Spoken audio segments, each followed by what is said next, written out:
Voici le second exercice. Donc vous prenez un train Marseille-Lille qui part de la gare de Marseille avec 800 passagers. Un quart d'entre eux sont en première classe, les autres en seconde classe. Les 3/8 des passagers de la première classe et le 6e des passagers de la seconde classe descendent en gare de Lyon. Petite première question. Au départ de Marseille, quel est le nombre de passagers en première classe? Quel est le nombre de passagers en seconde classe au départ de Marseille donc. Ensuite, déduisons le nombre de personnes de première classe puis de seconde classe qui descendent en gare de Lyon.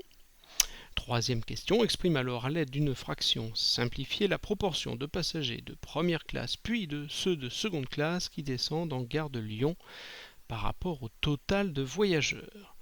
Donc là, on attend de vous une fraction qui donne la proportion de passagers. Donc on verra ça tout à l'heure. Quatrième et dernière question, retrouve les résultats de la question 3 à l'aide des produits de fractions. Bien alors, voici la première question. On vous dit qu'il y a 800 passagers dans le train. Bon, très bien. Vous avez un quart d'entre eux qui sont en première classe. Donc il suffit de calculer un quart de 800. Pour cela, le plus rapide, c'est de faire un quart fois 800. Vous devez savoir que quand on prend une fraction d'un nombre, on fait tout simplement le produit de cette fraction par le nombre. Donc on fait un quart fois 800. Donc ce qui vous fait, vous pouvez simplement faire 1 fois 800, c'est-à-dire 800, divisé par 4. Et 800 divisé par 4, il va vous rester 200. Conclusion, vous avez 200 personnes qui sont en première classe. Si 200 personnes sont en première classe, ça veut dire que comme il n'y a que des premières et des secondes classes, les autres sont en seconde classe. 200 personnes en première, et donc les autres, c'est-à-dire 800 moins 200, il reste donc 600 personnes qui sont en seconde classe. Et donc 600 en seconde. Voilà pour la première question.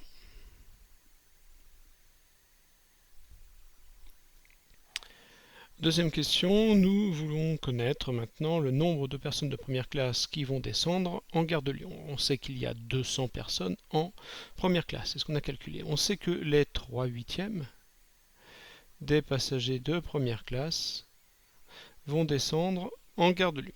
Ça veut donc dire que ce sont les 3/8 des 200 personnes. On fait donc 3/8 fois 200 sous le même principe que tout à l'heure. On a donc 3 fois 200 sur 8. Alors vous pouvez faire ce calcul. 200, ça va se simplifier avec le 8.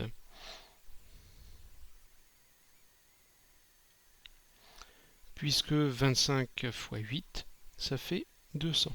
Donc on a 8 fois 25. Donc on simplifie et les 8 disparaissent. Il vous reste donc 3 fois 25, c'est-à-dire 75 personnes qui vont descendre à Lyon venant de la première classe.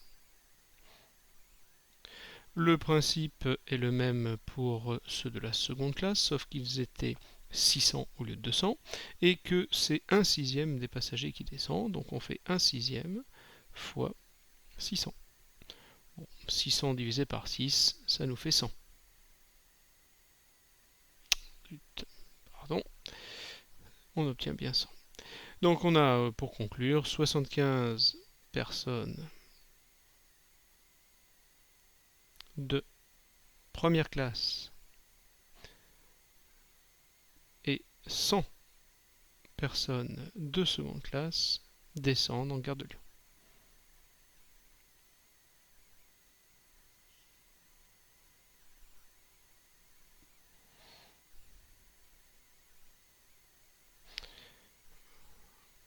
Voilà pour la deuxième.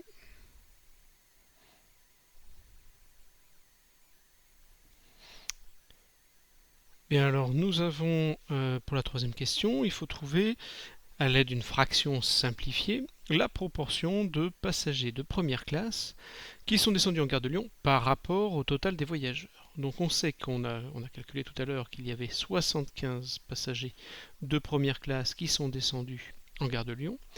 Le nombre total de voyageurs, c'était 800, donc c'est 75 sur 800. Voici la fraction, ce qui représente une proportion. On va essayer de simplifier cette fraction. Alors 75, c'est, alors vous pouvez un petit peu chercher, bien sûr c'est divisible par 5.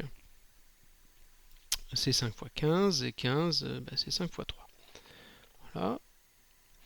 Alors 800, on a vu que c'était, alors déjà vous pouvez dire que c'est 100, mais 100 c'est 25 fois 4. Ça fait 100, et puis fois 8. Alors pourquoi j'ai mis 25 puisque 25 c'est 5 fois 5. Donc au final, nous allons avoir, qu'est-ce qui va se simplifier? J'aurais pu écrire à la place de 25, 5 fois 5 ici. Donc se simplifie ce 5 et ce 5 avec ce 25. Il nous reste donc, comme pour notre fraction, une fois simplifié, 3 sur 4 fois 8, 32. Donc 3 sur 32 est la fraction, ou la proportion, ou la fraction, qui représente la proportion de passagers de première classe qui sont descendus. Et la fraction qui représente la proportion de passagers de première classe qui sont descendus en gare de Lyon.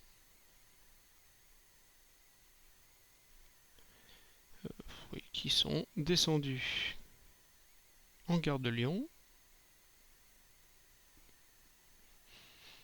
par rapport au total des voyageurs.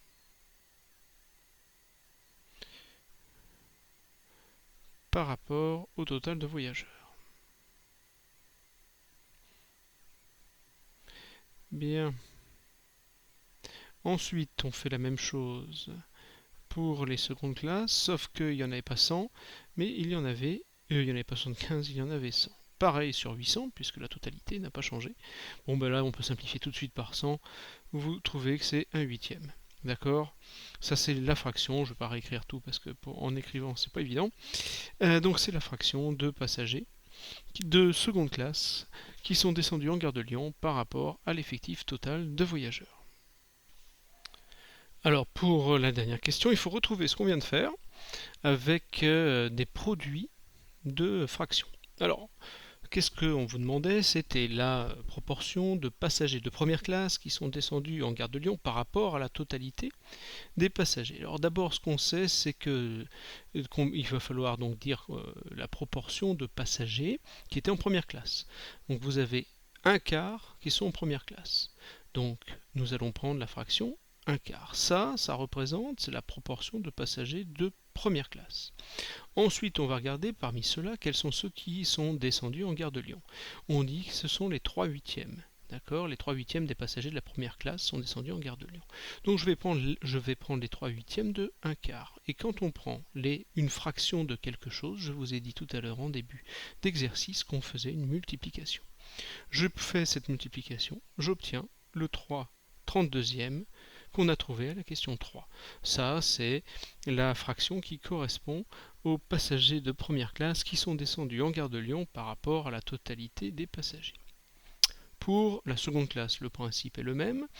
On vous avait dit que 600 étaient de seconde classe en proportion, puisque un quart était des premières classes. Les secondes classes, ce sont les 3 quarts des passagers.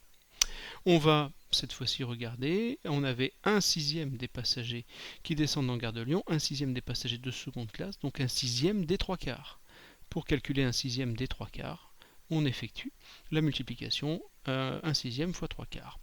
On obtient donc 3 au numérateur, on va pouvoir simplifier parce que 6 c'est 3 fois 2. Et le fois 4, je vais donc pouvoir simplifier par 3, ce qui va me permettre d'obtenir, au numérateur il me reste 1, et j'obtiens donc le 1 huitième que j'avais trouvé par le calcul de la question 3. Voilà.